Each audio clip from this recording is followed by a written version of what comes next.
Here we are in the home of Stanford Lyman. See the flashing red light? Right. That means that you're on. I see. All right. So tell us about yourself, Stan. Tell us where it all began. Good, I'll begin. I was born in San Francisco on June 10th, 1933. My family would eventually consist of 4 additional brothers and my twin sister. And their names are, and this is true, Yale, Harvard, Stanford, Princeton, Elliott, and my sister's name is Sylvia. Those are pretty unusual names, Stan. Where did you get those? My father insisted that he named his children not after universities, but had followed the old Jewish tradition of naming his children after dead relatives, and that somehow in the transliteration from Lithuanian, Hebrew, Yiddish, and so on, they had come out accidentally, Yale, Harvard, Stanford, and Princeton. Yeah. You didn't have a dead relative whose name would have been translated Slippery Rock State? No. And my sister, I used to tease her a lot and call her Wellesley and Vassar and Mount Holyoke. You know, Ruth went to Mount Holyoke. So you grew up in what neighborhood Well, in San Francisco? I really grew up in the neighborhood that was known as its official name was the Western Addition, although it's not in the western part of the city, it's right in the center of the city. And it was the Black and Japanese ghetto when I was growing up. And that's where my dad and mom had a grocery store, which I worked in. We had a family home in another part of town, out closer to the ocean actually, but we were almost never there. So in effect, I grew up in the Black and Japanese ghetto of San Francisco. What did your parents sell there? Well, it was a small mom and pop grocery store, and so we sold the usual things: fruits and vegetables, meat, canned goods, packaged goods, and we had a liquor license. You did? We sold liquor. Yes. You sold tobacco products? Oh yes. We sold cigarettes, snuff, Snuff. occasional cigars. Yeah. Is that right? Yeah. Mostly cigarettes. Some of the people use snuff. Garrett snuff, I remember it vividly. It came in little round boxes and sold for a nickel. Snuff. No, I've never seen snuff. And What is snuff it? looks like tobacco, and what people did was chew it. Chew it. Yeah. Oh, so it wasn't the thing, it wasn't the powder that you... It wasn't the Snort powder that you it. snort up your nose, no. It was chewed. Yeah, like tobacco. We also sold some chewing tobacco. Brown Mule, I remember that. Brown Mule chewing tobacco. We sold that too, yeah. Mhm. Gross. So did you sneak some? Never. Huh? The one Come on, you rule in can our tell us. family that was the really tough rule was no smoking, no tobacco. My father had hated tobacco and smoking. That was an absolute no-no. And no one in our family ever smoked. But he did introduce you to liquor. Oh, yes. Tell us about that. Oh, yes. In what I would later discover is a rather common Jewish tradition, which he modified slightly. But at family dinners and on Jewish holidays and special occasions, he insisted that every one of the children had to drink a shot of bourbon and a water glass full of burgundy wine. Water glass? Big tall water glass. You had 6 years old or older, that's what you had to do. Is that right? Yeah. So it started around 6? Yeah, when you're 6 years old, yeah, that's what it said. So that the younger ones who were younger than 6 weren't allowed? Weren't. Okay. And what's behind that tradition? Why do you? I don't really know what's behind it, it's rather common. I mean, there are ritual drinks for Jewish holidays, and for Friday night, which we did not observe, where you drink some wine and you have a prayer, special prayer, known as the Kiddush, is the prayer over wine. And we didn't do any of those religious things, except one. My father liked to celebrate Passover, the holiday of Passover, with a huge dinner, which is a tradition called a Seder. And on that occasion, he would read from the book called the Haggadah, and he would have the youngest child recite the famous 4 questions. And we would eat the ritual foods associated with that Yeah, holiday. this bitter herbs. and sweet. so on, right, yeah. What were the famous 4 questions? The youngest child has to ask, Well, why do we eat the bitter? why do we eat the bitter Oh, yeah. herb? Why do we celebrate this holiday? And that invokes then the telling of the Exodus story. Well, that's what it's all about, yeah. What were your parents' names?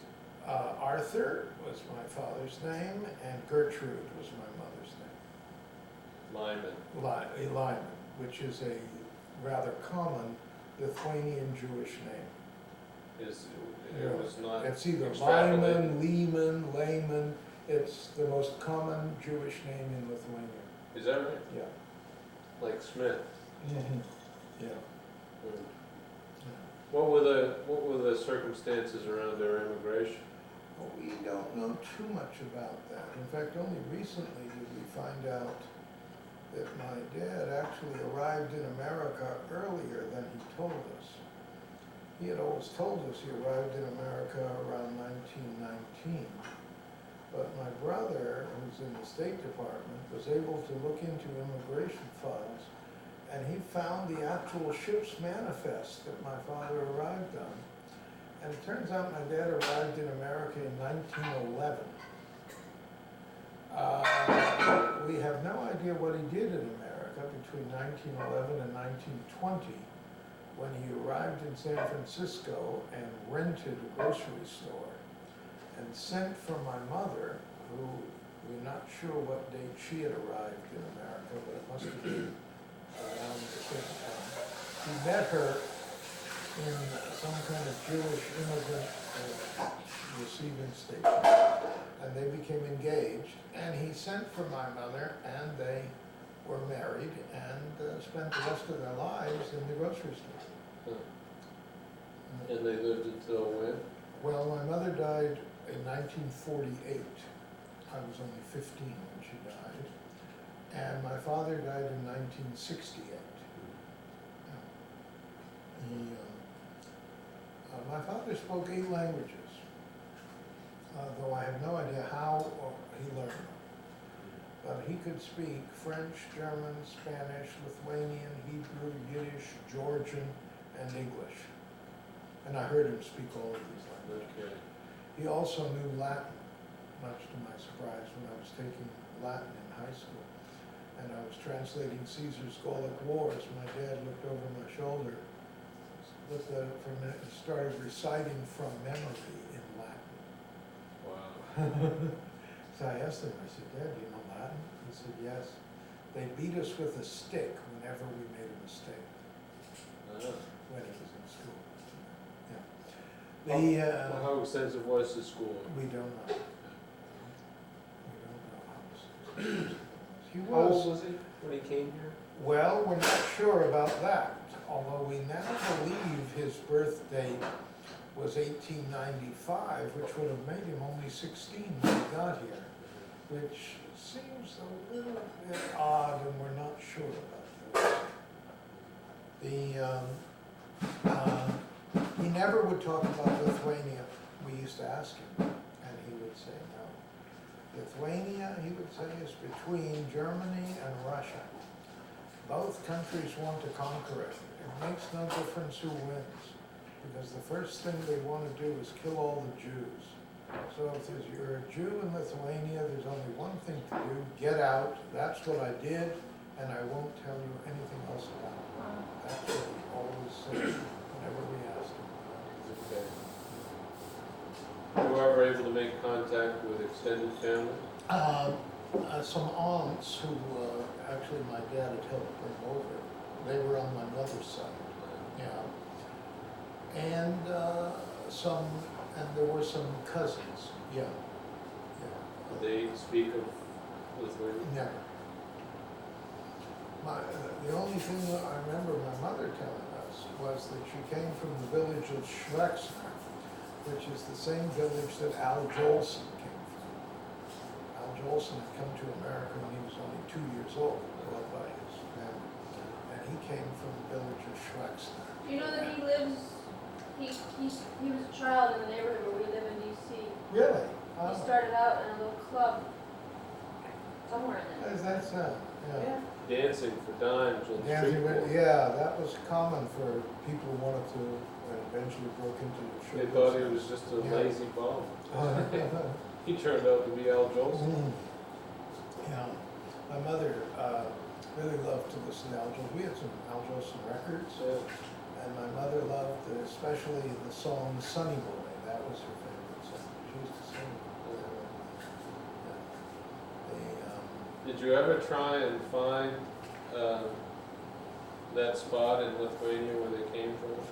My brother actually went there. He did. He went to Dad's village, which name I now forgot. Check it out. And he hired a genealogist to try and trace out our family. Got some information, not too much, you know. But Lithuania, in the Holocaust years, was extraordinarily hard on the Jews. And we did find out after the war, my father went to Europe to look to see if any of his relatives survived. None. There are no, our entire extended family on both father and mother side were killed in Auschwitz. Is that? Yeah, we know that. The Red Cross helped us to find that out. So in one sense, I wouldn't be here if my father hadn't, for Right. whatever reason, run away from Lithuania. Right. Yeah, yeah, my mother too, yeah. And the world of Yeah. sociology would have been impoverished Yeah. as a result. My mother was a math genius, and I had no idea where she went to. But she could do calculus in her head. I saw it work. And I still remember the day when we discovered it. It was really interesting. My oldest brother Yale was in his first year at Berkeley at college. And I was working with my mother doing the books. She was the bookkeeper of this little store, and I was her assistant. Because she was already in the near final stages of the cancer that would take her life. And, but we were both working at a table and all of this, and Dale was pacing around looking very upset. And my mother asked him, what's bothering him? And he said, oh, you wouldn't understand. And she said, tell me what's bothering me. And he said, well, I've got a calculus problem, I can't solve it, I don't know even how to solve it. And my mom said, tell me what the problem is. She said, tell me the problem. He told her the problem, she says that, she tells him the answer. And we said, Mom, you know calculus? She said, yeah. Don't know where she learned it. She knew it. And could do it in her head. So what kind of standing did your folks have in the community? How were they thought of? In the 20s, before any of us, my parents didn't start having children till 1929, when my oldest brother was born. So there's a whole period of about 9 or 10 years when they were operating the store, and as far as I can tell from some pictures we have around the house, living a very different kind of life than they were living when we came along. because they used to have big parties at their home. We did. And in the pictures, we have these parties, and people are very well dressed, and they have big black mustachios, and they're heavy-set people. And they're obviously immigrants, is what they are. And so my guess is my father was part of an immigrant community, probably a Jewish or Russian and Jewish immigrant community. Hoping to resettle. Helping, well, that we know he did, because that extended into times that I remember. Dad was well known for helping immigrants, especially if they were in trouble.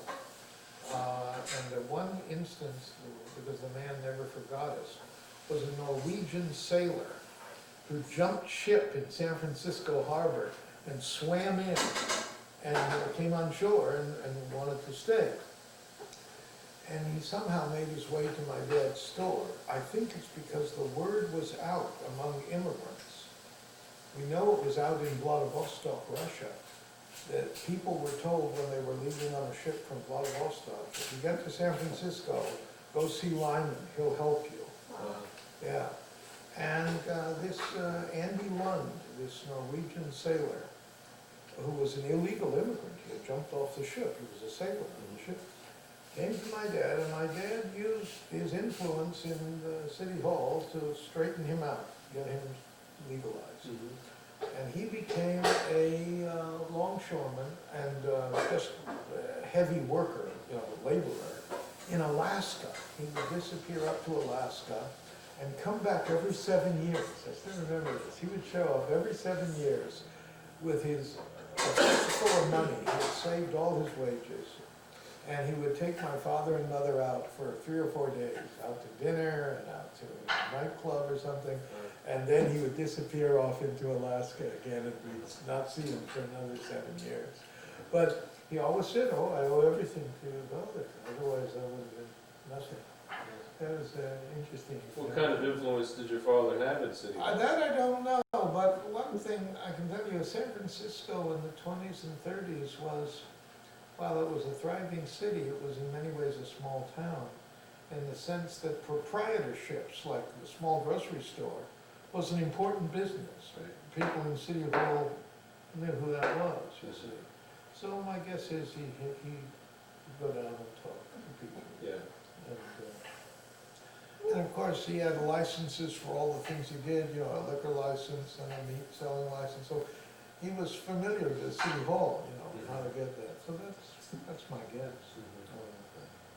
Was he ever exposed to any kind of graft where he would have to pay kickbacks to Only the protection most money? pettiest kind. There were policemen who used to roam the neighborhood, and they would come in and just stand there, and it was understood you had to give them some cash. Yeah, $2, $3 or something like that. Yeah. But it was a very petty kind of thing.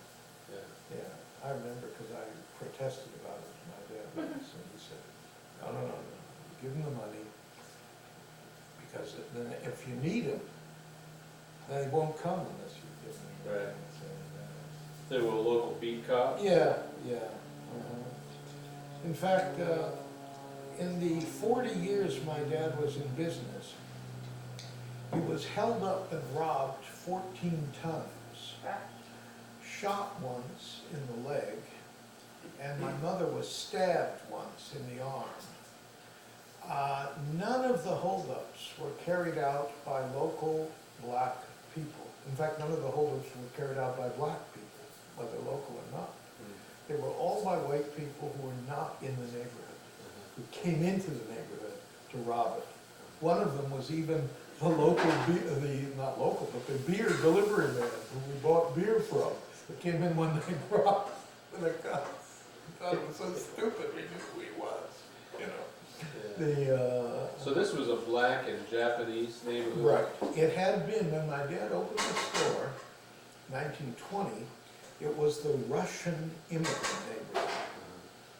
And Yehudi Menuhin lived around the corner, according to my father, the famous violinist. Yeah. He was a child prodigy, and he, according to my dad, he lived around the corner there.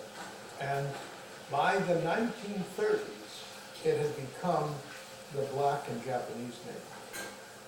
The Russians had moved out into another neighborhood, and the area was open, and southern blacks and Japanese were there. And that, the neighborhood remained that all the time I was there, except in '42, the entire Japanese American population was taken away and put in prison camps. I was an eyewitness to that, which was a very shaping feature of my life. How did that affect your father and mother? It didn't affect us directly in this sense. There was a Japanese grocery store around the corner from us, run by Mr. Watanabe, I remember. And his son, years later, would be in the same club I was in, but that was years later. But I knew Mr. Watanabe, who ran Post Market, was called, on Post Street. And he had mostly the Japanese customers, and we had mostly the black customers. So we didn't regard each other as competitors. And we used to meet in the wholesale produce market. I remember running into him, and we would chat about business, we would chat. We did have just a handful of Japanese customers who were taken away, because one of the incidents that I remember vividly were our Japanese customers coming to the store and handing my father a fishing rod or a little AM radio and saying, would you keep this for us, and when we hope we can come back? And so we would tag them with their name and keep them in the back room until they came back, which wasn't until 4 or 5 years later. Yeah.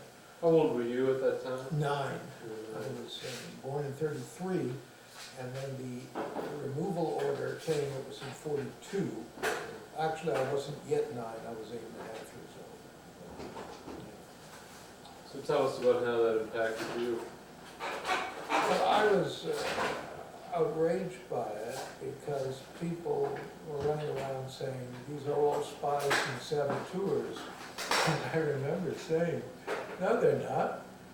They're just people. I know that because I deliver groceries to their houses. I still remember saying that. There was one very elderly Japanese lady who had a little sewing shop 1 block from our store. And I would sometimes deliver some little item there. She was a very elderly lady. She was always sitting in the window, had those big windows, the storefront. And she would be running her little Singer sewing machine, and sewing something. And she had an AM, on those old-fashioned AM radios, and she'd be listening to some music or something. And I remember people saying that, oh, she was a spy. That AM radio, she was broadcasting messages to Tokyo.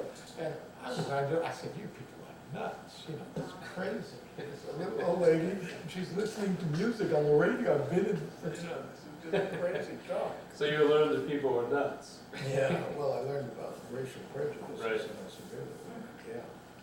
And of course, the neighborhood then became all black. And new blacks arrived from the South because there were tremendous opportunities during the war for black workers in the shipyards in San Francisco and Sausalito. Henry Kaiser had opened this huge shipyard that worked 24 hours a day. And you could see sparks flying up from it, and they were building the ships to win the war.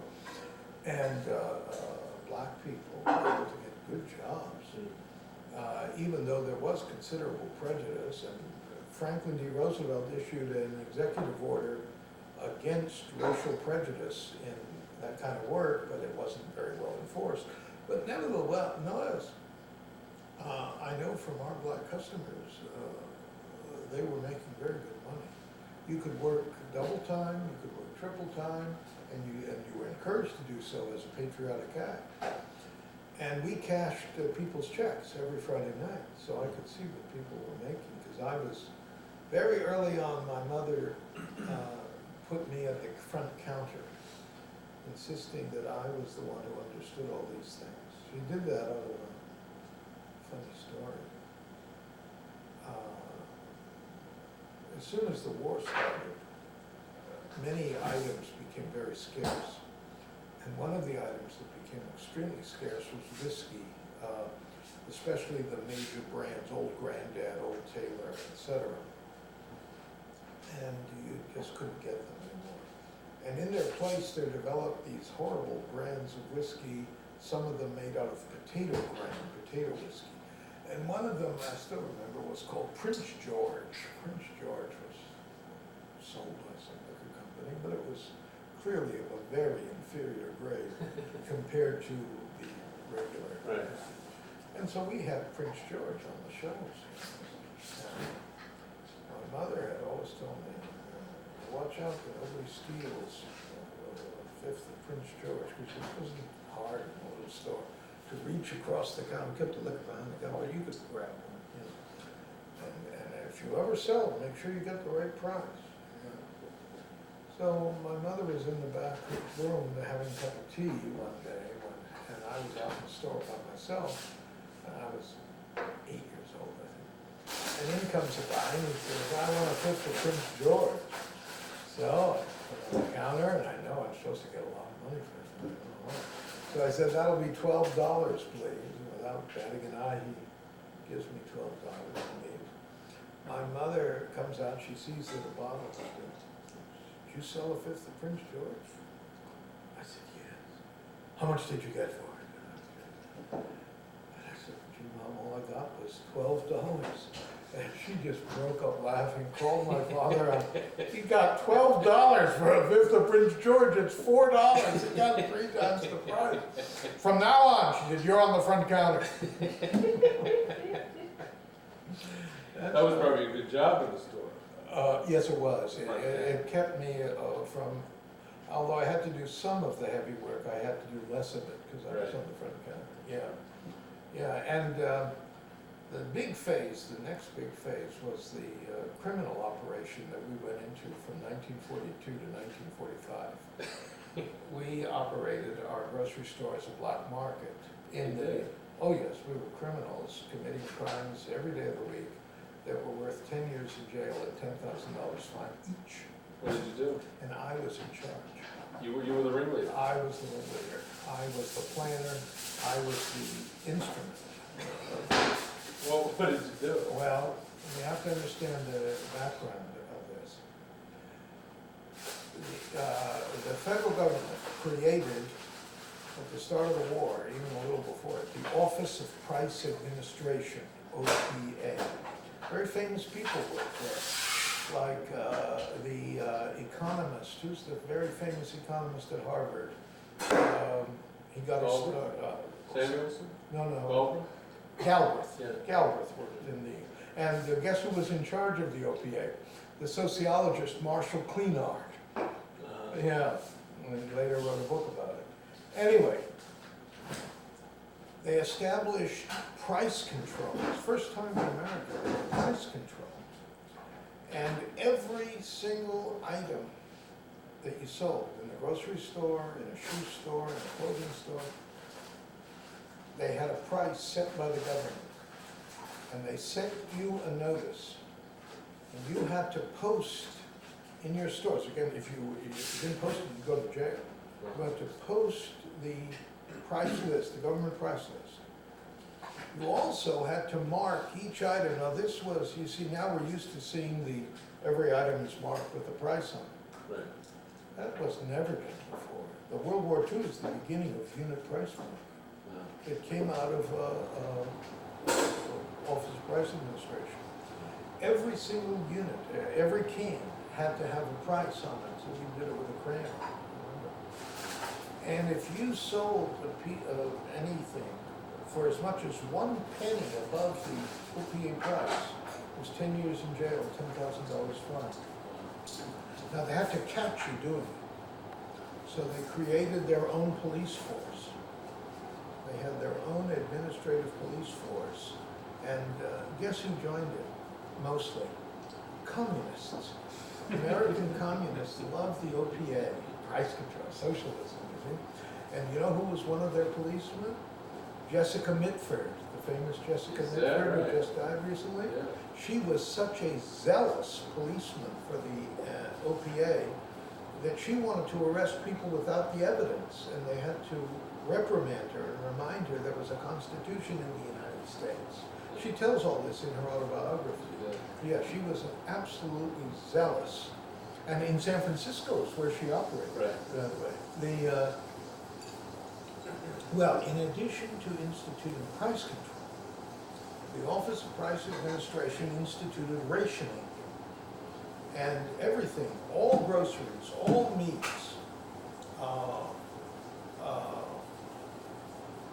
shoes, shirts, gasoline. There was almost nothing that wasn't on rationing. And the way the rationing system operated was this. Every human being in the United States, every month, got several books of ration stamps. They looked like postage stamps. Well, they were a little thinner.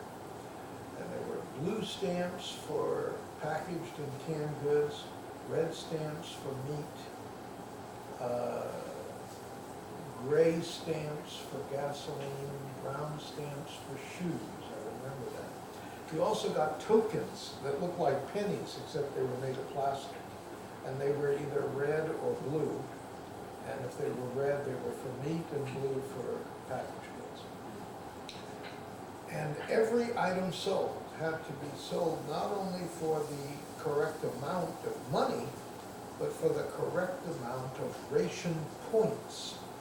Each stamp was worth 10 points, and every item was given a ration point value. That was also on the price list. And if you sold any goods without collecting the ration points, or without, or undercutting the ration points, 10 years in jail, $10,000 fine. Now, when this went into effect, the wholesale houses visited with every grocer. In those days, the wholesale houses were not these giant corporations that we have today. They were local too. Del Monte was a little local house, I remember it, in San Francisco. And these wholesale houses chose their sales representatives ethnically. They tried to match the sales representative with the ethnicity of the grocer. Now, they couldn't match it perfectly, but they try and send a European guy to a European grocer, things like that. I remember this very vividly. They were mostly Italians, I recall. But anyway, but my father would talk to them. My father could speak Italian. Really? And I still remember how they did this. It was so marvelous. The wholesalers forced you to become a black marketeer. They gave you a choice, and they had a special way of wording it. I never forgot it because I was so fascinated by it. The sales rep would come in, and usually, before that, he'd come in and, do you need any dog food? Do you need any canned peas? You know, blah, blah, blah. Now he came in, and he wore a trench coat. By the way, they really did change the way they dressed. They started dressing like Humphrey Bogart. Trench coats and hats, really, with the collar turned up. And they would lean across the counter and say, do you want to cooperate with us? And they would only ask that question once. Cooperate, we learned, was a complex process. What it meant was this. The grocer would no longer decide what he could buy. Instead, the wholesale house would dump on him anything they wanted to get rid of, and he had no grounds for refusing. In return for letting them dump their surplus goods on him, they would give him a small amount of whatever it was he wanted. Like you'd have to buy, I remember this, 25 cases of tomato paste in order to get 1 case of canned peaches. Yeah, and they would decide. You could tell them, well, you think you could find some canned peaches? Well, maybe, you know. But they'd say, now you're taking 25 cases of tomato paste, which we couldn't sell anyway. I mean, normally we couldn't. It wasn't one of our customers' interest. But anyway, the same was true with liquor. The liquor salesman came around and said, same thing, and if you wanted to to get a few bottles of Old Grandad, Old Taylor, some scotch, you have to buy 25 cases of liqueur, which in a working class black neighborhood, nobody wanted. Right. Yeah. And so, and here was the choice. You don't want to do it? Fine. The salesman would never call on you again, and you'd be put out of business, because you couldn't buy anything. Right. So that was the choice you were given in 1941. You could either go out of business, right after the Depression, nobody was gonna go out of business, Right. or you could cooperate. So we cooperated, of course. But then, since, from our point of view, cooperating was getting all this junk dumped on us, you know, and all the scarce items were getting very few. And by the way, the scarce items were the basic foods of everybody. Coffee, sugar, flour, bacon, chickens, beef. These were all scarce as hen's teeth. You couldn't get them. White cornmeal, which blacks use, they hate yellow cornmeal. We could get all the yellow cornmeal we wanted, we couldn't get white cornmeal. Just couldn't get it, you know, maybe one case. After buying 25 cases of yellow cornmeal, we could get one case. And cranberry sauce is my favorite item for World War II, because I was such a good black marketeer. Cranberry sauce, a can like that. That was the scarcest thing there was in World War II. Cranberry sauce was worth its weight in gold. I think the OPA price was 15 cents. You know what I sold it for? $5. Oh, I never, $5 a can of cranberry sauce, people would love.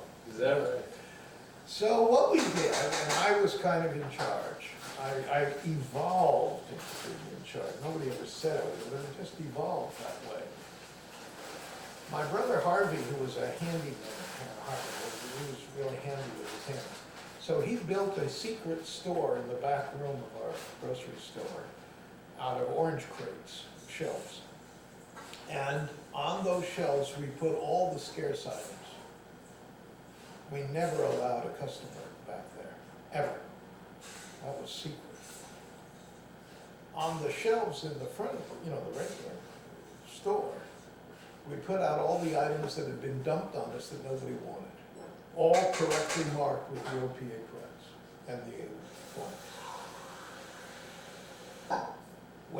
And the liquor, the same thing. We took all of the Grandad and the Taylor and the Scotch and hid it in the back room and put Prince George and the liqueur out all over the place. Remember, we had shelf after shelf of half pints of liqueur. What was this liqueur? It was some awful stuff. It was pure, it was clear, so I have no idea what they made it. Anisette? Yeah, maybe, or so. It just said liqueur, that's all it said. Yeah. So here, when the system was in perfect operation, this is how it looked. We divided our customers into two categories, which we called simply good and stranger. A good customer was a customer who had let us know by sign and gesture that he or she was willing to cooperate with us in our version of the black market. Our version, which I put together, ran like this. The customer would no longer have to worry about ration points, whether they had enough or not. At the beginning of the month, when they got their ration book from the government, they would bring the whole book and give it to me. And I would say, thank you very much, and don't ever worry, you'll never be asked for ration points again, and you'll get whatever you want in terms of, that is, even if there weren't enough points for it, you don't have to put that. Second, the customer was not allowed to choose what the customer wanted to eat. I chose what the customer wanted to eat. And this is how it went. Chef's It was stand. perfectly done. Customer would come in and come up to me and say, I'd like my order, please. And I'd take a big number 20 bag, big pen. And I'd go in the back room, in the secret room, and I'd pick it up. I'd say, let's see, I'll give him 2 pounds of flour, 5 pounds of sugar. We had a little freezer, wasn't really a freezer, it was an icebox-like cabinet. It was actually not in the back room, it was in the front, but hidden. It was very way down, nobody could see it. And we would keep chickens and bacon in there, and some other things. I said, well, give them a pound of bacon, and a chicken, and, you know, a can of peaches, and maybe I'd put in a half pint of old granddad or something. And I'd seal up the bag. And on the way walking from there up to the front of the store, I would think up the most outrageous price I could think of. And I'd walk up and I'd say, that'll be $75, please. And if the customer so much as blinked, they would be moved from category good to category stranger, and they knew that. I mean, well, nobody ever said it, but everybody understood. They would peel out $75, I would give them back, thank you very much. That's how it operated. Did you ever have to move people from one category to the other? No, You never did? never did. Never had a complaint. Because the goods were scarce. And as my dad used to say, he had all these rationalizations that were just like the techniques of neutralization in Sykes and Matz's thesis. But my father's favorite one was this. He said, who are our customers? Our customers are black people, Negroes, as they were called. They are poor people from the South. How have they been treated all their lives? They've been prejudice, lynching, beating, no jobs, terrible life. They come to San Francisco, it's a wonderful chance to make a living, they're working in the war, they're building the ships to win the war against the Nazis. And what do they ask? Do they ask, for instance, are these bad people, are these criminal people, are these gangsters and murderers? My father's favorite word was gangsters and murderers. No, he said, what do they want out of life? They want a good meal, they want a chicken, they want some pork chops, they want a pound of bacon, they want a little drink, as my father always called it, drink, an eye opener. They want an eye opener in the morning, which, you know, and this is perfectly lit. So, and we are supplying it. And what is the government doing? The government is making it seem like there are scarcities. There are no scarcities. It's all a fake. The government has staged all these scarcities in order to make us feel like we're at war. It's all fake. And we are helping to win the war by feeding these people. You see? Patriotic, yeah. We were patriotic.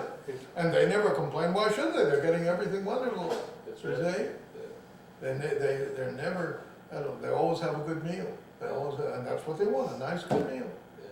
Why shouldn't they have a nice good meal? They work so hard. You see? Well, that's great. So, we never had complaints. What was great was when the OPA police tried to catch us. That was so funny. Because they had such a dim-witted idea of how to do it. These OPA police wore business suits. They were all white, of course. Excuse me, Brian, can you come over while I was talking? Sure. Oh, Okay, yeah, can keep I help talking. you? No, we're okay. Yeah. They, Just hold this up. Hold it. the OPA cops wore business suits. And they would come and they carried briefcases. Briefcase. Yeah, I don't know what they did. And they would come into your store and they would ask you for a scarce item in the hopes that you would sell it to them above the price. And then they'd arrest you. Well, we were in an all-black working class neighborhood. Nobody wore a business suit, nobody wore a tie, and there were no white people there except us. And a few derelict drunks who hung around the store, hung around the alley next to the store. Is that it? So, oh, I just realized, do we have any thread to sew up the turkey? We don't need it. Oh, you don't need it? Okay. So in comes, I was at the front counter and I never forgot this, it was so funny. In comes a guy in a business suit and hat, white shirt and tie, holding a briefcase. And he had OPA policeman written all over him, you know? And he walks up to me and he says, "Do you have cranberry sauce?" I had been waiting so long to be able to say this. I said, "Cranberry sauce? Don't you know there's a war on?" Wow. which was the great slogan of World War II. That was how you explain not having something. You always said, "Don't you know there's a war on?" So he had to leave, and we all cracked up. Of course, I had 10 cases of cranberry sauce in the back room, which I was selling at $5 a can.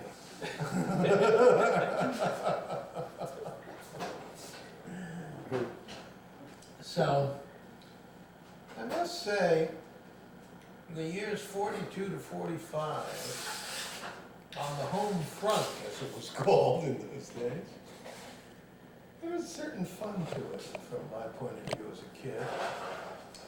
We were all sworn to secrecy by our family. We were never to mention what we did at school. You know, we were going to public school. And we never mentioned anything we did. And we did something else that was kind of interesting. In order to get even more scarce goods, on Sundays, my dad would get us all dressed up in our oldest, crummiest clothes and throw us kids in the truck and drive around to a new phenomenon that was just developing in America called the supermarket. Now, supermarkets only existed in the suburbs in those days. And supermarkets were under the Office of Price Administration too. And they, of course, had clerks who were not part of the family, so they had to be honest, you see. And they had to put all their goods out on the shelves, whatever they had. And of course, their customers were white, and so when they had goods that blacks would like, they didn't know how to sell them, they hadn't. So we would show up in the truck, and I would have with me, we'd all have all these ration books, you know, from all our customers. We had more ration books, and we would pretend to be a family of Okies. That was we were Oklahoma migrants, you see. And we would go in and buy the store out. We would buy everything, and you know, and pretend we were dressed in rags and jeans and so on, and we pretend we were Okies, and we'd buy the place out, and then we'd take all that stuff down to our store, rush it into the back room, erase all the prices on it, and that's what So buying and selling. Yeah, that's what we did. And all the wholesalers were black marketeers. Every little jobber was a black marketeer. I remember one of our jobbers was a Chinese guy who we bought candy and cigarettes from. He had a little pamper truck, and we'd buy a few bucks of candy from him and cigarettes and stuff. Well, the war broke out, and he showed up one night. He told me, he took me aside. He said, "If you need anything at all, I don't care what it is, tell me, I'll get it for you." And I was feeling kind of cocky, and I looked at him and I said, "Yeah, how about tires for our truck?" Tires were impossible to get.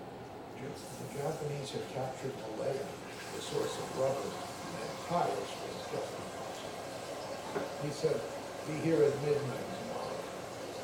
The next night, at midnight, up rolls his panel truck, out come 4 tires. And I made the mistake, being still naive about this. I asked him, "Where'd you get it?" He said, "You never asked me where anything. Just remember." That was the best one. And how about gasoline for our truck? And gasoline was rationed, and it wouldn't be enough for us. My dad said, "This is no problem. All you do is find a gas station attendant who likes to eat." And my dad would drive around, go to the gas station.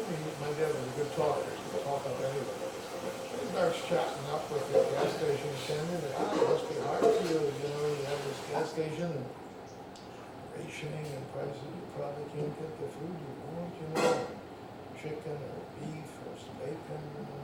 I said, "Yeah, it's terrible, I can't find them all." Pretty soon the deal was struck. we got all the gas we wanted, and we delivered to him bacon and Another example was the bank. I still remember this. We cashed close to $10,000 worth of paychecks every Friday night in this little store, a little mom-and-pop store. I was in charge of that too. Because most of our customers couldn't write. They were newly arrived from the South, they had not gone to school or had been miseducated, and they couldn't write their names. And they had paychecks with their names on them. So, I always cashed a check, and I worked out with the bank, the Anglo-California Bank, still like that, Fillmore Street. What was the name of it? Yeah, big bank, yeah, there were many branches, yeah. And walked in there, and that's what we did our banking, and I went up to the clerk, teller. I was 9 years old, and I said, look, let me explain something. We cash $5,000 to $10,000 worth of checks every Friday night, and these people cannot write their names. So here is the situation. I will have them put an X on their check, and then I will write their name on the check. You have a sample of my handwriting, so you will then accept the check when I deposit it in the bank the next day. Teller looks at me and says, can you get me some cranberry sauce? Done, I say. And then every week I would show up with 2 bags in my hand. And one would have a pound of bacon, a can of cranberry sauce, and so on. I'd shove that across the counter, and the other was the checks. Done, all done. Did you charge fees for cashing the checks? No. Only if the Just person allowed. was absolutely unknown to us. Then we charged them 10 cents. That's virtually. And these were checks from Kaiser, Sure. they were gonna be good checks, I don't recall if they ever had a check. So So the that was, shipyards were privately owned? oh, yeah. So it wasn't like Mare Island? Big No, shipyard, that kind no, of thing? these were under government contract, but privately owned. I see. Yeah. The Henry J. Kaiser later built the Kaiser car, that was a failure, yeah. Right. But he has that Kaiser Permanente Health. And that's right, Kaiser, same entity, yeah. Kaiser was in the shipyard business. Is it steel? Kaiser Steel? Kaiser Steel, yeah. And so that. Kaiser aluminum. Yeah, and we used to stay open till 2 o'clock in the morning. Whereabouts in the city, I missed the Oh, geography. it was on Octavia Street, you know Octavia Street? Between Geary and Coast, in what is today called Japantown. Oh, Japan. Yeah. Tokyo. Little, yeah, well, they don't use the term Tokyo. Japan. Japantown or Nihonmachi, the term Yeah. they use today. Well, and now it's all beautiful, built up, but that's since the Yeah, 60s. right. No, when we were there, it was a rat-infested slum. We used to go on rat kills, my brothers and I. We'd arm ourselves with brooms, and corner a rat and beat it.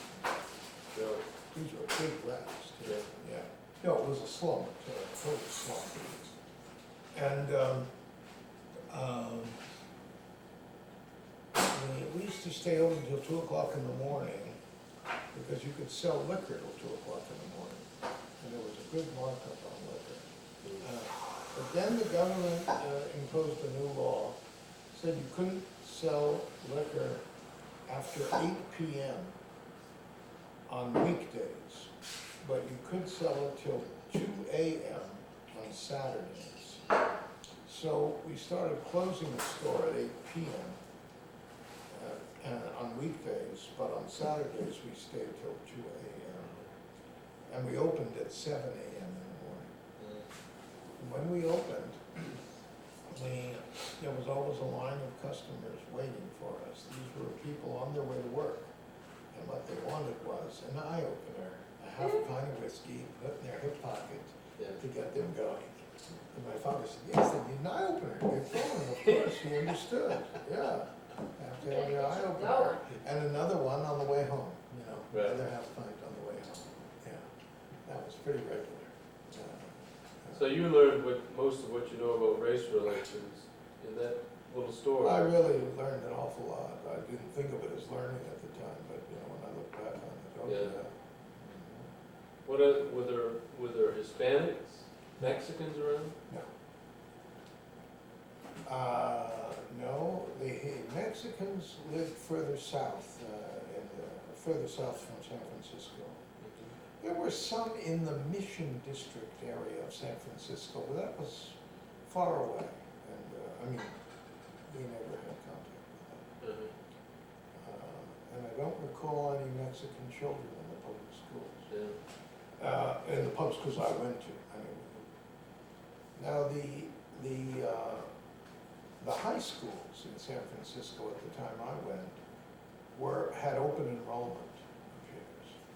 Because I recall that it was in high school that I first encountered significant numbers of Chinese kids who were coming all the way across town from Chinatown to the high school I went to, which was out in the neighborhood where our family home was.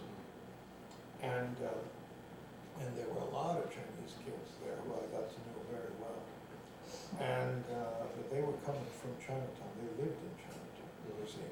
So, although I never thought about it at the time, I figured out there must have been open enrollment. You could go to any high school you wanted. In fact, I knew you could go to any high school you wanted. And I went to Washington High, which was walking distance from our family home. And it was the second best high school in San Francisco. And had a good reputation for sending kids on to college. And I had a very good education. And there were a few black kids in it, very few. And I remember one of the black kids in my class, Larry Wells, who since has passed away, I think he became the first black student to be a high school president, student body president, because he was the president of our high school class. Very popular guy, very nice guy. And I remember we had a class picnic, senior class picnic, and we always had it over in this popular kids' place called Fairfax. It was in Marin County. And it was they had a swimming pool and that kind of stuff. And so he went over representing our class to negotiate a picnic, and they told him no Negroes, right to his face. He said, fine, no picnic. And they relented. And it was interesting, yeah. So I saw things like that. Tell us what the virtues that your parents taught you were. You said your father didn't want you using tobacco for us. No tobacco. We didn't mind us drinking, but in fact, we only drank at these ritual family occasions. Okay. No other time. What were his values? What were the things? Well, he his felt education most strongly about? was very important. You have to get a good education so you can be somebody. That was his point. He said, you don't want to end up in a grocery store like I am. He would say that all the time. And he was a frustrated intellectual. He read 4 newspapers a day. He did. He had a library, his own library in Yiddish, which he would, there was no such thing as small talk. It was always world events. And he was eager to talk about world events? Oh, yes, all the time, all day long. He had a radio facility, and he knew every radio commentator when they came on. Those days there were radio news commentators. And he listened, he knew exactly what station they were on and when they came on. He would turn to every one of them, and they would give their commentary, and then he would yell at them. What was his ideological persuasion? He thought of himself as a Marxist. Marxist. He thought of himself as a Marxist, and he also, and he used to say, Marx would have understood the small grocer. And he insisted that we go to Hebrew school and Sunday school and be bar mitzvah the boys and because he said you won't know you're a Jew in America unless you do that. But you must never believe what they teach you there. You must remember what Marx said about religion being the opium of the people. So on the one hand, he insisted we all went to Hebrew school and Sunday school, and we all were bar mitzvah. And my father would ever so often remind us, remember what Marx said. Now don't believe anything they teach you there. So he didn't regularly attend synagogue himself? Only to see us bar mitzvah. Yeah. And then he would put on a big spread, you know, for the congregation, and then he would watch them contemptuously as they ate. And he said, you see, that's all they cook for. Yeah, the religion was a racket as far as he was concerned. What about your mother? What were her persuasions? Well, she was a very quiet person. And remember, I was 15 when she died, and she had been bedridden for the previous 2 years, and very, very ill, and almost didn't see her very much. So I really, it's hard for me to say. Didn't have as much Yeah. memory. Yeah, I mean, my memories of her are not the kind that indicate value so much. I know one thing that I only found out toward the end of her life. She resented the fact that Dad would never let her cook. Dad did all the cooking, and he was a terrible cook. God, he was so awful.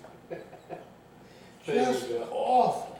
Why And didn't you let her cook? because he claimed he had liberated her from cooking. What he had done, in fact, is enslaved her in the grocery store.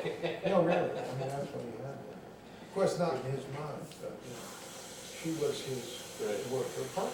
You know, I mean, they worked the store together. And that was their life, working the store together. He was probably proud of that. Oh, yes. That was an important Yes, thing. he did. He did. So he was a feminist of sorts. You know, yeah, he would never use words like that. But those were his instincts. Yeah, I mean, he felt he had liberated in the household. What other ways did his Marxism manifest itself? Well, only one that I recall, didn't come up. He had commentaries about the news all the time, but my most vivid memory are his commentaries about the war. We listened to the, you know, and how we had to beat the Nazis, and how the Nazis were the most terrible people and so on. All of which I firmly believe and still believe. And the Pacific War was not important to him, it was a sideshow. It was beating the Nazis. And that set him apart, really, from most Californians who thought the Pacific War was the big thing. Right. My father had no prejudices against Japanese or Chinese, none whatsoever.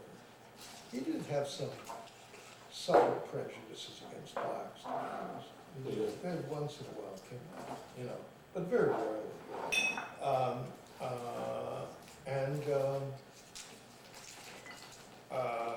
I remember, because I developed very close friendships with these Chinese kids and later with Japanese kids. And my father took me aside one day and he said, I see you have a lot of Chinese friends. And I said, yes. He said, good, you keep them. They study hard. You keep them as friends. So it was tied in with his notion of education and his ideas about education. What was his cultural taste? Did he like music? He liked old-fashioned Russian and Yiddish music.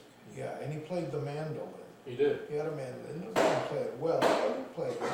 And he thought he played the piano, but he was really banging it out. Something like Nixon. The way Nixon, you ever see Nixon play the piano? Well, he banged it out. Oh, my father was that kind of a piano player. Yeah. And he liked, and once in a great while, there would come through San Francisco Jewish vaudeville. There were Jewish vaudeville shows. And I remember, it's funny, I only remember one of them, but he took us to one, it was in the Golden Gate Theater downtown, a big movie theater, but it was on the stage, it was a stage show. And we were sitting there watching this, and it was all in Yiddish. And my father was collapsing laughing, he was having the time of his life. And I'm sitting there, what is this? You know, he took all us kids, I didn't understand Yiddish. So I asked my father, what are you laughing at? What is so funny? He said, it's the funniest thing in the world. They've got a Galicianer talking to a Litvak. That's the funniest thing in the world. Now, but you have to know Jewish culture to know this. Galicianer is the Yiddish word for a Jew from Galicia in Poland. A Litvak is a Lithuanian Jew. Lithuanian Jews and Galician Jews are rivals and have cultural rivalries, long histories of rivalries in which each thinks the other is stupid or vulgar or is conniving. And so it's an old prejudice that comes out of Europe for 200-300 years at least. And my father, being a Lithuanian Jew, that was second nature to him. He knew that. Yeah, that was funny. And so to just put a Galician Jew and a Lithuanian Jew on the stage and have them talk to each other was the funniest thing. And apparently it was comic. It was really funny. So he liked that. He liked classical music, though I don't think he knew too much about it. But he was thrilled when we took a liking to classical music. And we bought a bunch of classical records, I remember that, and he was very happy about that we took a liking to classical music, which we learned the way kids learn about classical music in those days, by listening to the Lone Ranger on the radio. Right. That's where we learned about classical music, yeah. What about jazz? My father had no interest in No popular interest in music of any kind, yeah. But you I did didn't- as children? Not as children. I didn't get interested in jazz till I was a college student. No, I don't recall any interest in popular music at all. I don't think he ever would play on the radio. No, he operated the radio to make sure it was always news broadcasts or commentary. So that was all he was interested in.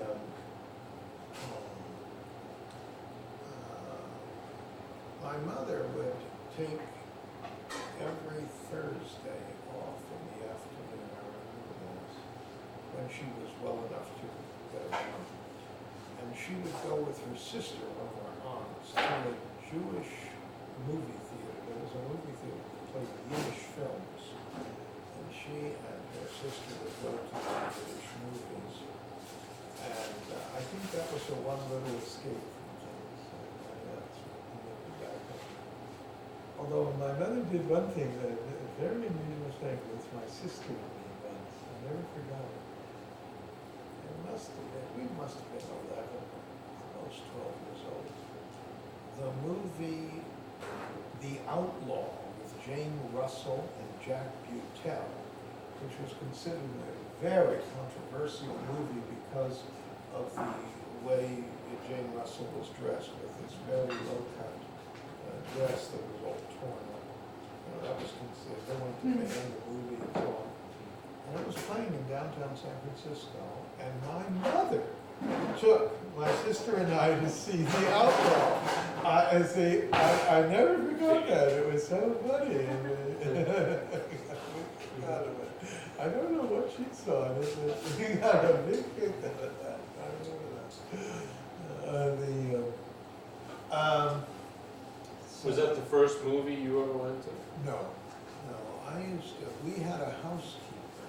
My father hired a housekeeper who lived in the house, cleaned the house and so on, and was kind of in charge of us kids when we weren't at work or something like that. Jewish woman? No, she was a German-American woman, and my father paid her a terrible salary. But she got room and board free and she smoked like a chimney, and she got all the cigarettes. Where's the switch for the incinerator. Right Oh, there, Incinerator, The, yeah, whatever you call it. yeah, incinerator. What do you call it? is that right there? Ours is supposed to be, yeah. So she worked at our house from 1931 to 1951. Yeah, and she took a great liking to me, kind of spoiled me. And she would take me to the movies. Well, you know, she'd take my brother and sister too, also. But she had a special interest in taking me to the movies, so I would go to the movies a lot. As a matter of fact, yeah. What do you remember seeing? See all kinds of pictures. A lot of war movies, you know, Star Wars war movies. I remember I didn't much care for musicals at that time, you know, for the two of us. I saw a lot of the Fred Astaire musicals, which are really classics, so I didn't that much care for them. Nelson Eddy. Nelson Eddy and Yeah, Jeanette MacDonald, who I loved. I fell in love with operettas. I loved operettas. And they used to play them on the radio. And oh, the Desert Song, which I also saw as a movie 3 different times. 3 different, and I still love the Desert Song. It's just a great operetta.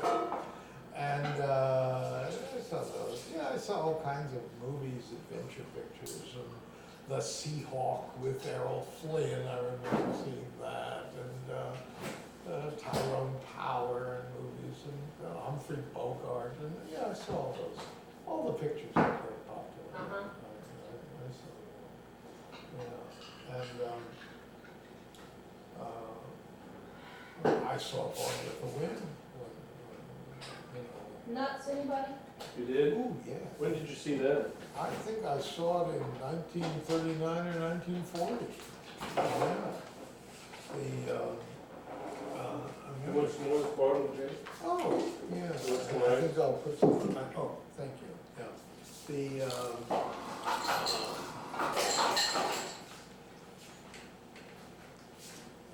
Yeah, oh, thanks.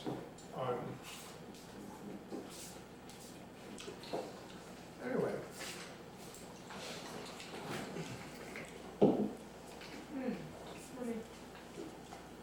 My father surprised me when I was working on my doctoral dissertation. I was doing some work on it at home one day. And he came, suddenly he said to me, "Why aren't you in medical school? I think you should be in medical school. Your name is Stanford. Why aren't you in Stanford Medical School?" And I said to him, "Dad, I'm getting a doctorate in sociology.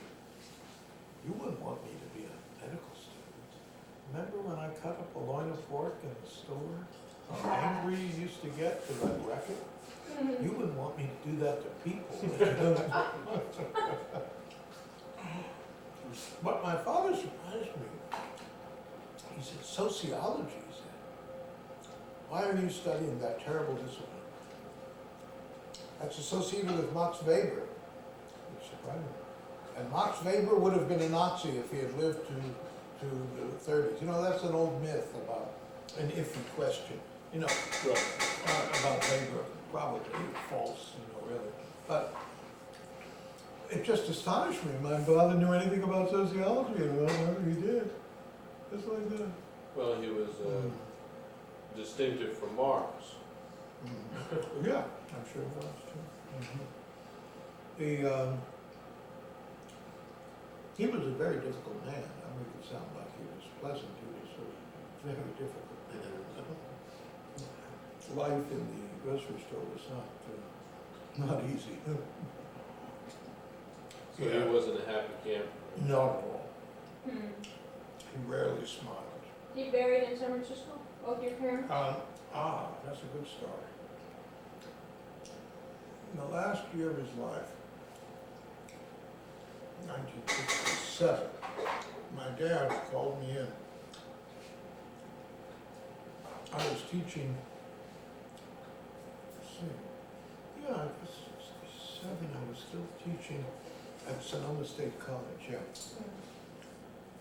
And Is Sonoma State in Sonoma? no, it's in Rohnert Park. Oh, in Rohnert Park, Yeah, okay, that's right, that's right.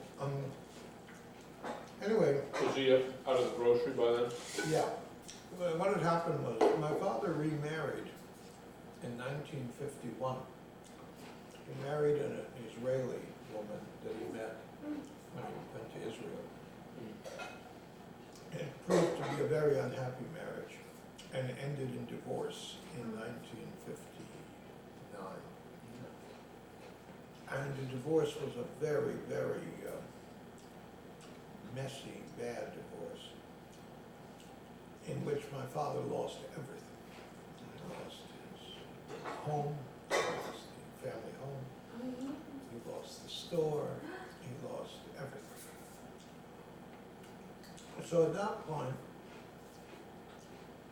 what my brothers and sister and I did was we kind of tried, we were still, most of us students ourselves. So we kind of made a patchwork relationship out of things.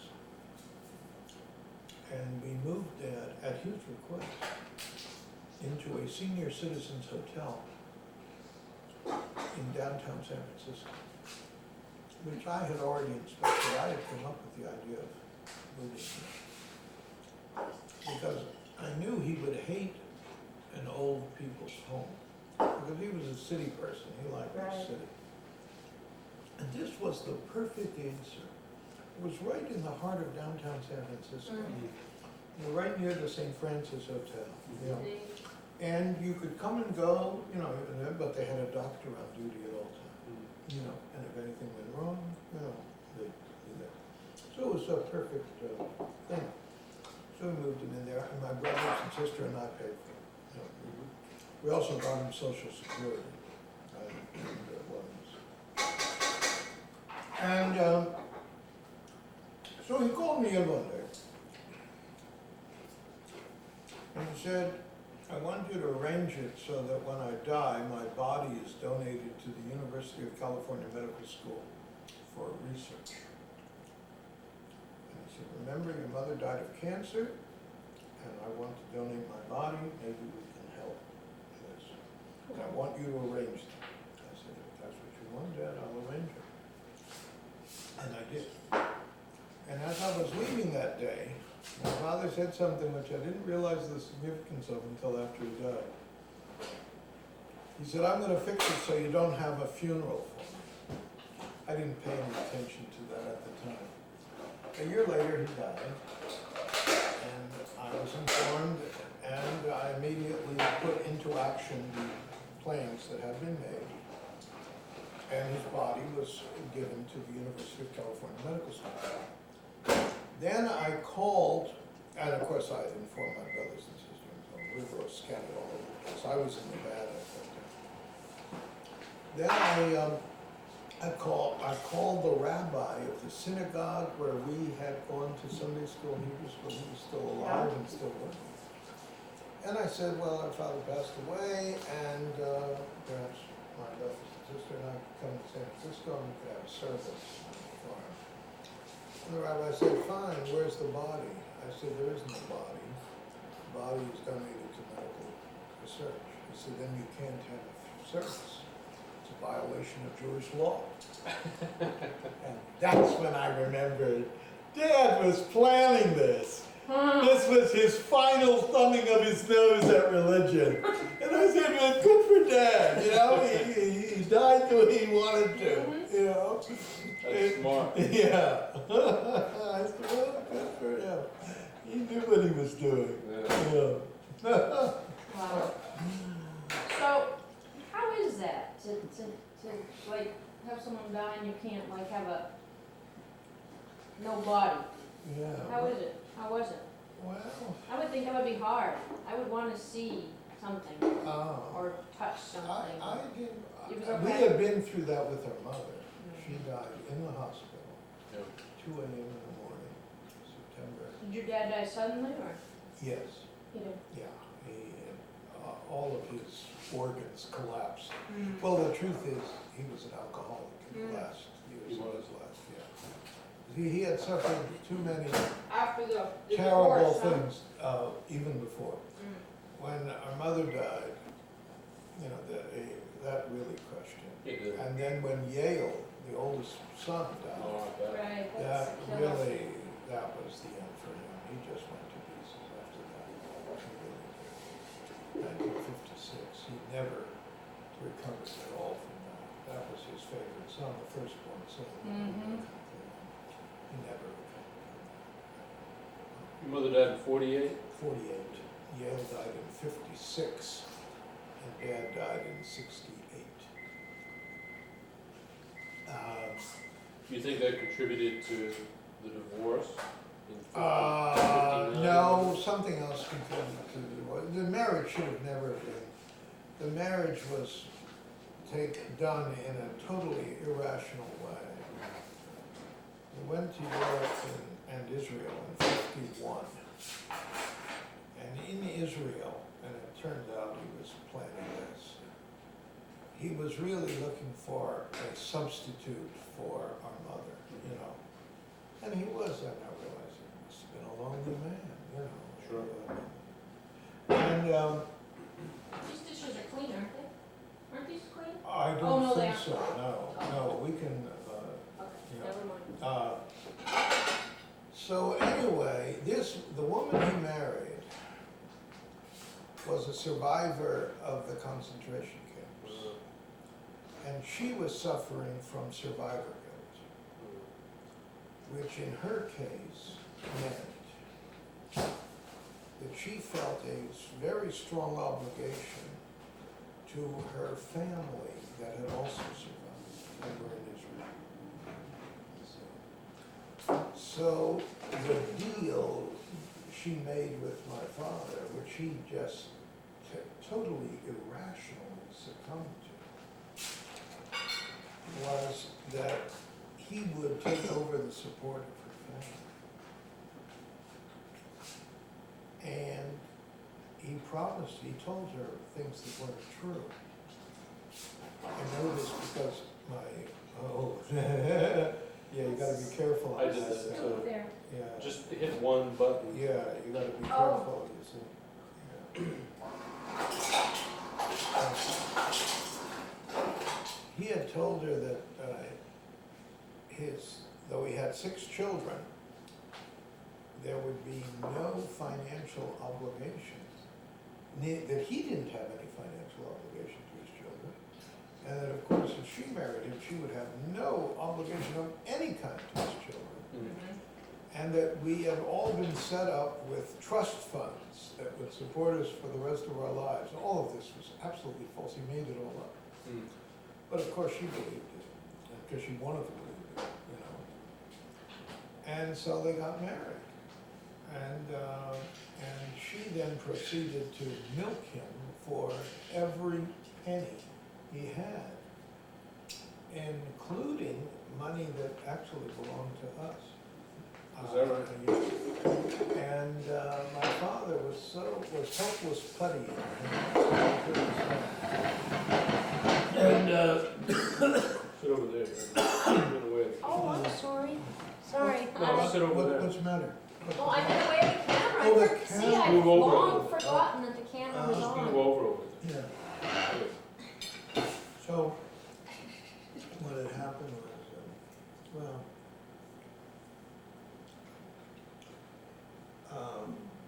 what she couldn't get out of the marriage, she got out of the divorce.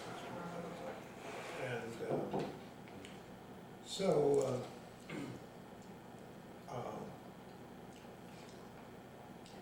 don't know, I forget what was the point. And divorce law was Oh. pretty favorable to women in Well, California. she got Oh, it. you were asking whether he was asking whether the divorce had anything to do with his death, or whether his drinking had anything to do with the divorce. Divorce, no, he was drinking before that. Yeah. Might have exaggerated it more, given him more reason, you know.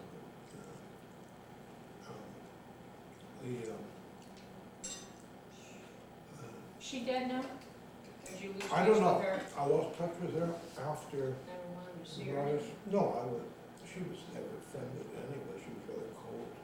you know. And I never saw her, I never was there, I never had any reason to. Except one time, I wasn't there, but I think my sister was with me. But some IRS agent showed up looking for her, claiming she was a tax evader. This was years later. We didn't know where she was, but we kind of smiled. Kind of wanted to say, go get her. Right, right.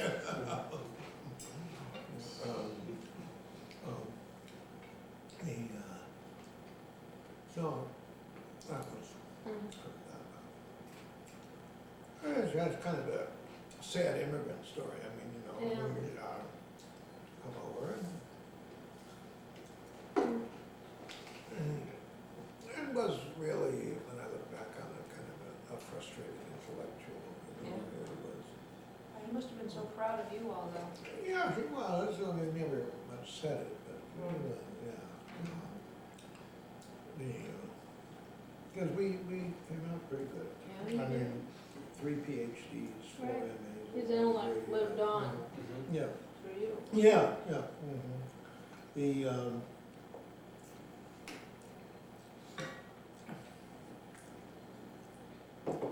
yeah, would even make a kind of a saga novel. It really would. Yeah. When you get done writing nonfiction, well, no, that would still be nonfiction, wouldn't it? The, no. You know that did I tell you I wrote a play? Did I ever tell you this? No. Recently, I mean, within the last 5 years. And I even had it put on, well, in a concert reading, I had 2 concert readings of it. One said, Art Riddick and I founded this Institute for the Analysis of Society, you know that? We meet every year in the summertime in Marlborough, Vermont. And we have a group of people who come, you know, 20 people or so, and we meet for 3 days. It's like a mini conference. Really? We organize it very carefully. And we've done it now for 4 years. And Arthur's wife, Mary, often comes, and she raised the point, we always have a discussion at the end of what we could do to improve it. Right. And she said, you know, we're stuck up here in this wonderful little college where we're living in the college, you know. What school is it? Marlborough College, you know, it's a nice little liberal arts college where they have the music festival. All Vermont. Anyway, it's in Brattleboro, Vermont. Oh, right. Yeah, that's right. And so she said, we ought to have some entertainment in the evening, you know. And I offered to put on my play. So we did. I signed the parts and we did a kind of concert reading. What kind of play is it? Well, it's a Sherlock Holmes mystery, Ah, but it's based on my research. And it has real live people, I mean, people who were really alive.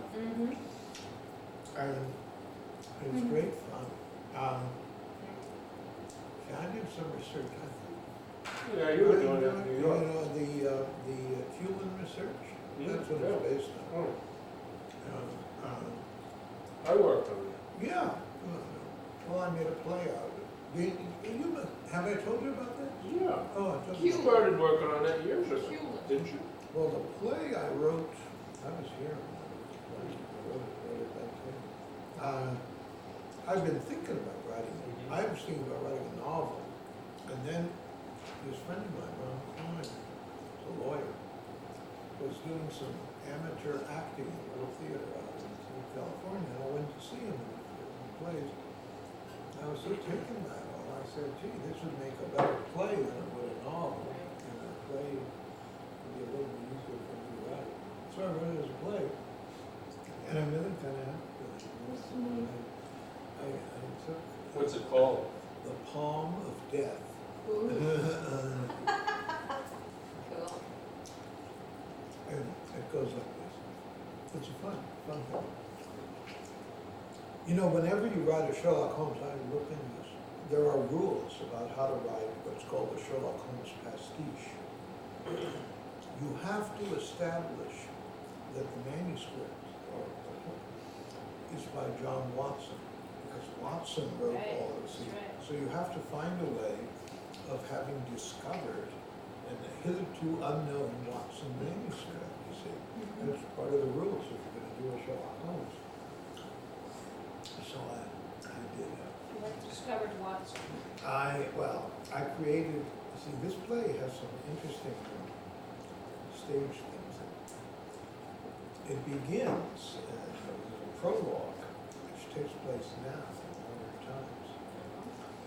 And the prologue, there's a professor who is, in my judgment, a fuddy-duddy version of me. But he's not me, but he's a very fuddy-duddy version of me.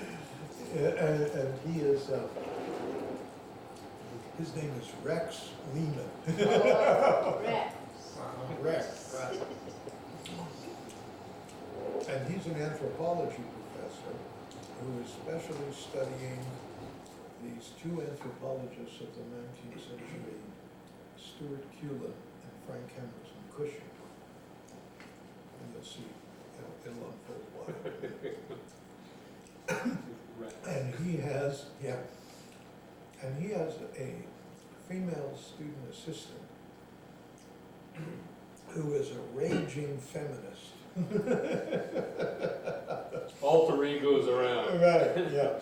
And she, and although the play leaves it open to your imagination, she might be his mistress, or she just might be his research assistant. It's just left open for different people could interpret it either way. And she comes in to see him, and he's mulling over a whole bunch of documents by Cullen and Cushing.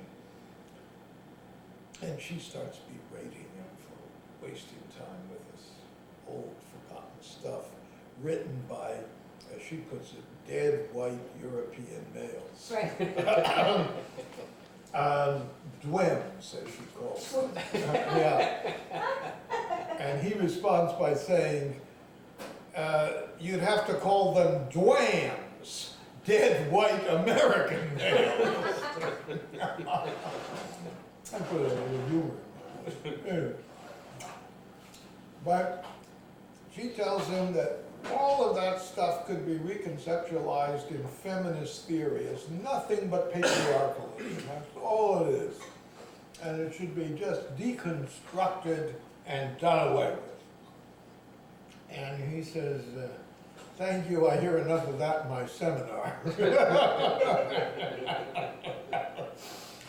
And then he says, but why don't you sit down and help me look over this? This is a package that I brought back from China. And that he had visited Shenyang, China, which I visited, which is the area that became the crossing area for Russian, Japanese, and Chinese civilizations. And you can see it right in the architecture of Shenyang.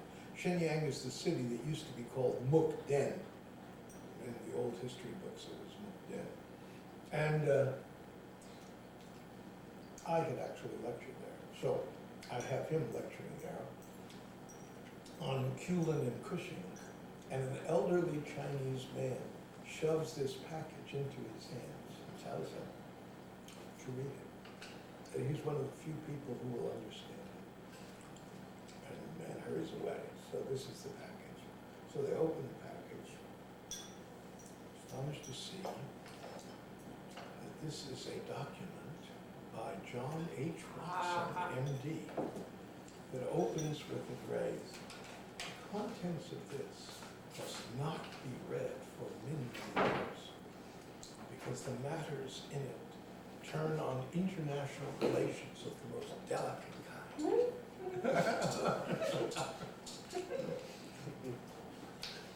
And so then the professor says to the girl, so let's read this together. And then the lights go down and we go to center stage, and we are in Sherlock Holmes's apartment at 221 Baker Street. And Holmes and Watson are reading the newspaper. Because the newspaper has reported a murder in Soho area. of London, which you know is Chinatown in London. And a Chinese has been found dead on the street. It's very strange. He has no queue, no braid. There is an arrow beside the body, and it looks like an American Indian arrow. The body contains no identification, except a strange diagram in the pocket of the man, which they can't decipher.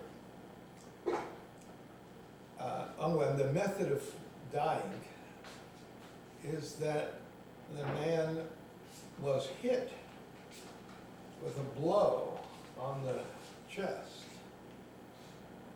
that shattered his heart and left a hematoma visible in the shape of a hand, the palm of death. The police, however, have called in not Sherlock Holmes, but instead they've called in Sax Rohmer. Do you know who Sax Rohmer was? Sax Rohmer was the creator of Fu Manchu. Oh, yeah. And the truth is, I did a lot of research for this play. Sax Rohmer discovered, much to his amusement, that the British police believed that when he wrote these stories about Fu Manchu, that he was telling the truth, that he had uncovered this yellow parrot. And they could call him in for advice. He'd give it to him. Yeah. No. So in my play, Sax Rohmer has been called in by Inspector Lestrade, and Jew would give them some help. And the Rohmers was the man alive when they found him. Yes, he was. He died whispering something, which was heard by the policeman who found the body, who was in his ear close to the guy. And what did the guy say when he died? Well, what were the last words? According to the policeman, the last words were, Q Xing Q Lin. And so Rohmer immediately explains it. In Chinese, the surname is first. So he was giving the names of his killers. There must have been two men named Q, probably brothers. And the police ought to go into Chinatown and see if they can find the Q brothers and arrest them. Holmes and Watson are reading this, and Holmes is disgusted that Sax Rohmer's been called in, and and discounts everything he says. Okay. And he says there are many things that Rohmer hasn't answered here. The arrow, for one thing, and the diagram, which is found in the pocket. And he asked Watson to look at the diagram. Now, we must remember that Watson's background is not only medicine, but the military. Watson was a member of the British Armed Forces. He was a doctor that fought at the Khyber Pass in Afghanistan. And it always comes up in Holmes stories, because Watson is always complaining about a bullet wound that he got that gives him a lot of rheumatism pain. So Holmes turns to Watson and says, look at this diagram, Watson, see if you can identify it. Watson's surprised. Holmes asks him, what's that? He says, they could tell him what it looks like, but Holmes will think he's even more of a fool than Rohmer. No, you go ahead, tell me what you think. Watson says, well, when I was in the Khyber Pass, when I had been wounded, I was in an Afghan hospital. And the nurses, trying to give me something to forget about my pain, brought me a game that they played in Afghanistan called Pachisi. And this is a diagram of that game. But at least that's what it looks like to me. And Holmes says, now we are getting somewhere. It is obvious that Rohmer is wrong, you know, and we will, but I have no client. If I only had a client to bring me into this case. There's a knock on the door. Well, before a knock on the door, I created a character. You know, Holmes employed these urchin street boys to the Baker Street irregulars.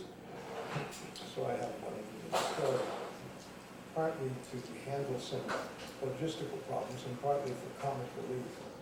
So the door was flung open and in comes this urchin dressed in street clothes, you know, raggedy clothes. And Watson is really upset with this urchin bursting in on him.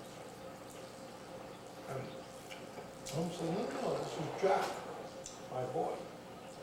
What have you got to tell me, Jack? And Jack says, oh, I'm watching out for you. And there's a strange man coming down the street to see you. He's a Chinese with a long pigtail. And with him is a tough British uppercut. I just came to warn you, because they look real strange to me. And Holmes tosses him a coin and thanks him, sends him away. And soon they're ushered in this tall stranger and the Chinese with him. And Watson immediately recognizes the tall stranger. Sir James Leslie, who's a real person, a medical doctor, a very distinguished medical doctor in the late 1890s and thereafter. And so, and with him is his Chinese servant, Mr. Sun. And they've come to see Holmes if they could ask him to help. And what is it? Well, the doctor says, my servant's son, who is the soul of honesty, tells me that his cousins, the Q brothers, have been arrested for murder. And they are absolutely innocent, but the police won't believe them. They've come to ask you, if you will, you know, prove their innocence. And Holmes, all this time, is staring at Mr. Sun. Finally, he gets up out of his chair, goes across the room, and grabs Sun's cue and rips it right out of his head. It's a fake cue. And Holmes says,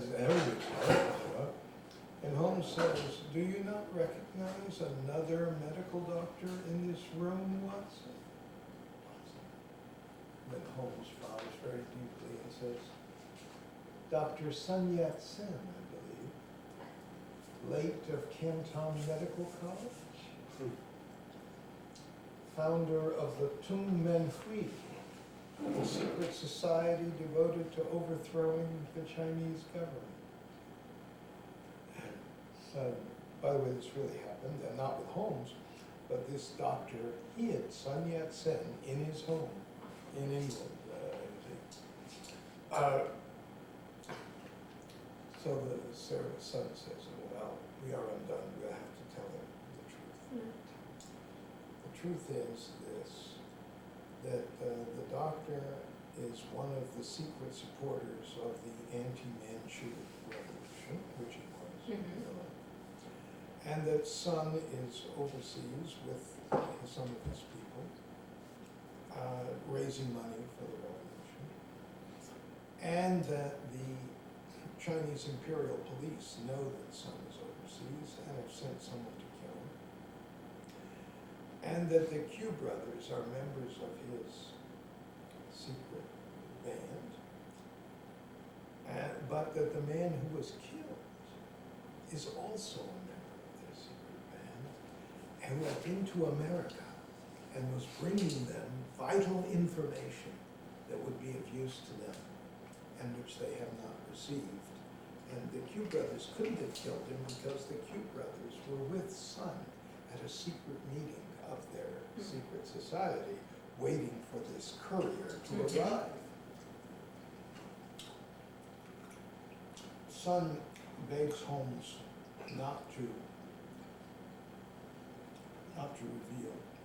There's an Holmes says, said he has no interest in that, he has no concern about the Right. Chinese Revolution. His concern is Who the murdered? murder. Right. And he says he now believes that he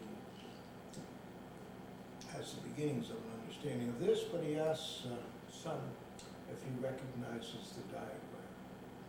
Son says no, he has no idea what it means.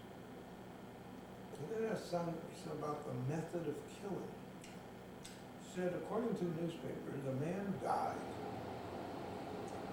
from a blow to the heart, probably by a hand,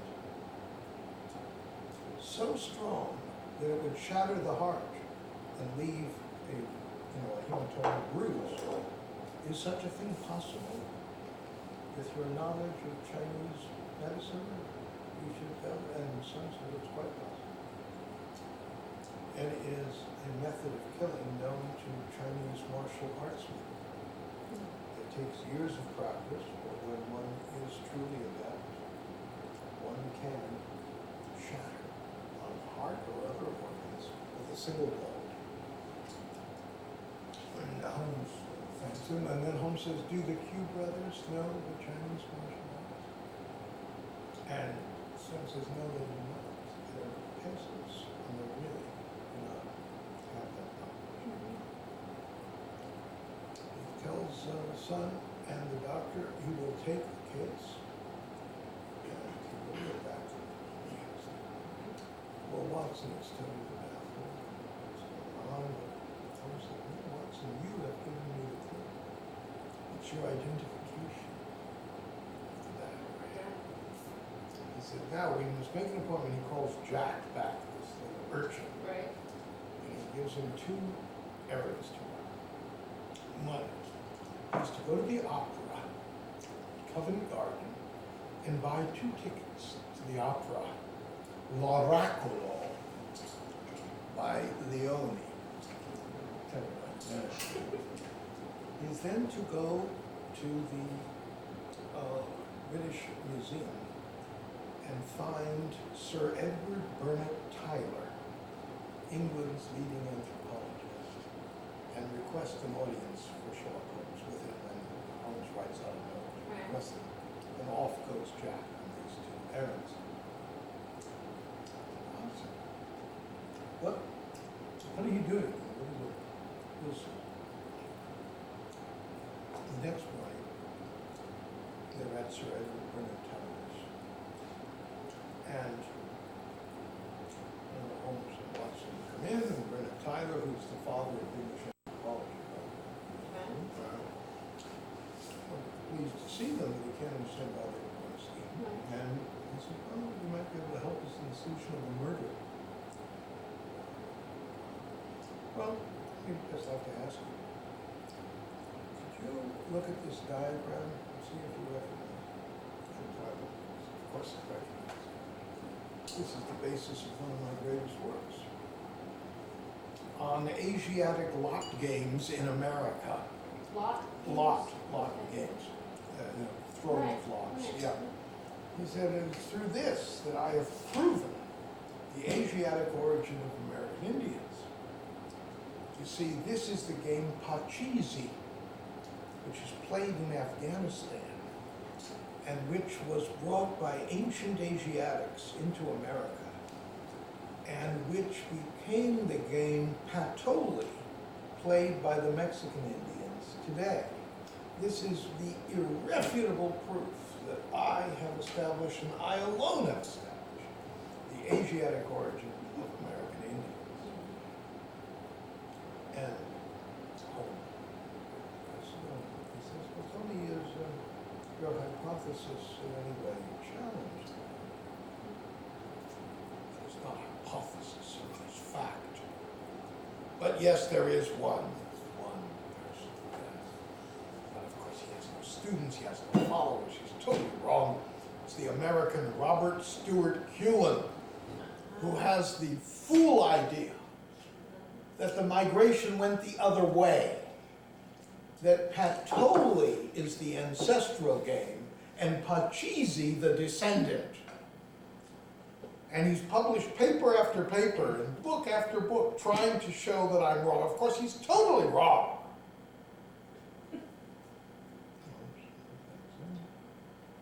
And he says, how did Cuban come to this? Well, it's all because of that friend of his, now dead, of course, Cushing. Cushing taught him about the arrow. The arrow. What? Cushing came up with a bizarre idea that the arrow preceded the bow and is the symbol of man. So that if you could discover the earliest arrow form, you could discover the earliest civilizational form. And Cushing and Culin put that together with these games to make the Indians of the American Southwest the originators of civilization itself. It's all nonsense, of course. Of course, Cushing's dead, and one must not speak ill of the dead. He choked to death on a fish bone in a restaurant, which really happened in 1900. But that's how he came to it. So do you know anything about the martial arts? No, that is something I know nothing about. They leave. Watson saying, what are we learning here? Aside from the fact that I was right, that is the diagram of Pachisi. Yes, he says, and now we are getting there. But first we must go to the opera immediately to see L'Oracolo. Why, says Watson? Because you must observe the final act very carefully with your medical knowledge. This is the only opera ever written with a Chinatown motif. It is written by a disciple of Puccini, Leone, and was, I checked, very popular in England at this time. In fact, I have a record of it. I have the LP of L'Oracolo. In the opera, which takes place in a Chinatown, there is an elderly philosopher who has a son, he has a very fine son he's very proud of. And the son is in love with a beautiful Chinese girl that he wants to marry. But the girl is the object of the attentions of a very evil Chinese secret society man who manages, on the one hand, to drive the girl insane, and on the other hand, to kill the man's son. So in the finale of the opera, the old man rises out of his meditations and philosophy and kills the evil person, and that's the end of the opera.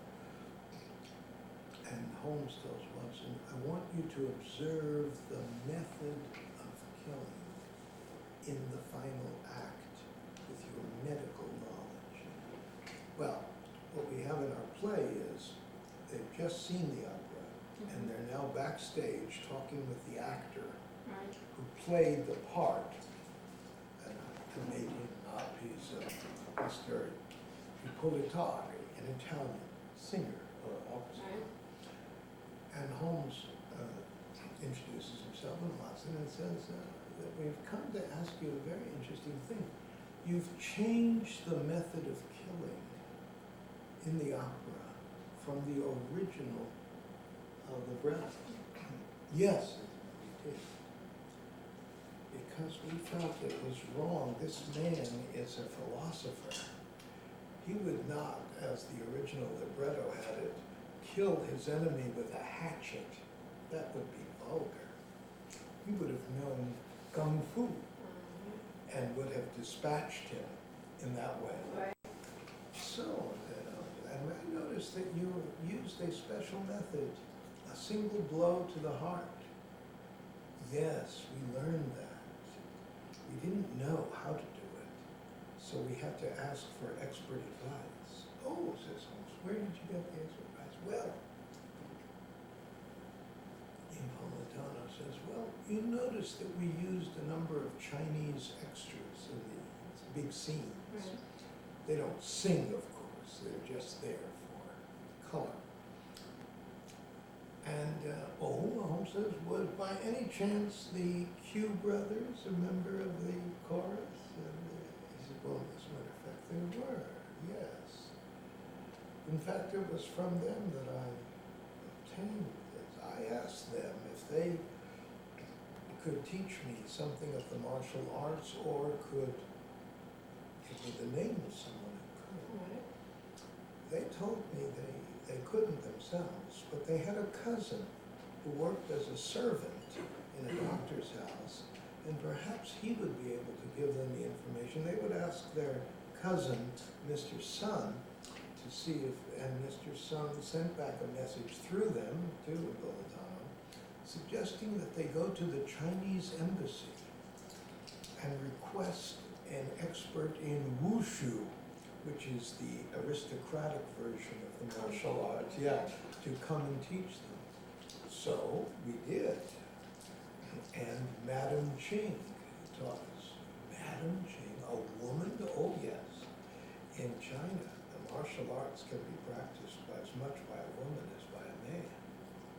Madame Ching is a member of the Chinese imperial staff on a visit here, and she was kind enough to come and teach me the palm of death.